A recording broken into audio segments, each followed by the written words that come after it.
Hindi lang seguridad ang maigpit na tinututukan ng Armed Forces of the Philippines dahil maigpit ding nakatutok ito sa pagtugon sa epekto ng sunod-sunod na sama ng panahon. Si Patrick De Jesus sa report. Tumulong na rin ang mga reservist ng Philippine Army sa pagresponde sa mga apektado ng habagat. Sa ngayon na idineploy na ang puwersa mula sa Philippine Army Reserve Command para sa repacking ng relief items at pag-agapay sa mga apektado ng malawakang paring pagbaha. Ilang residente namang stranded sa baha sa Metro Manila ang sinagip ng Philippine Air Force sakay ng military truck at rubber boat. Sila ay dinala sa ligtas na evacuation center. Umalalay din ang Disaster Response and Rescue Team ng Philippine Navy, Naval Installation and Facilities sa paglilikas sa mga binahang residente sa Cavite.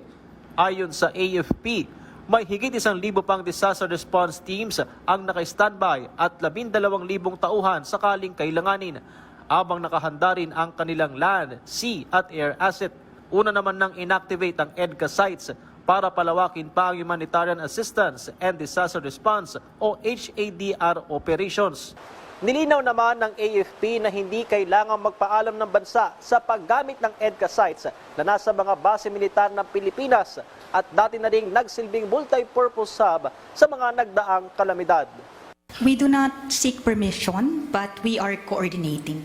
All of the EDCA sites, kung kinakailangan magamit sila, they will be used for that. So they can be used as command and control hubs, they can be used as repacking areas for relief goods, or any other purpose that it may deem necessary to use these EDCA sites. Magtutulungan ang mga tropa ng Armed Forces of the Philippines at US Indo-Pacific Command sa paggamit ng siyam na EDCA sites sa Cagayan, Isabela, Nueva Ecija, Palawan, Cebu at Cagayan de Oro. Para sa Integrated State Media, Patrick De Jesus ng PTV.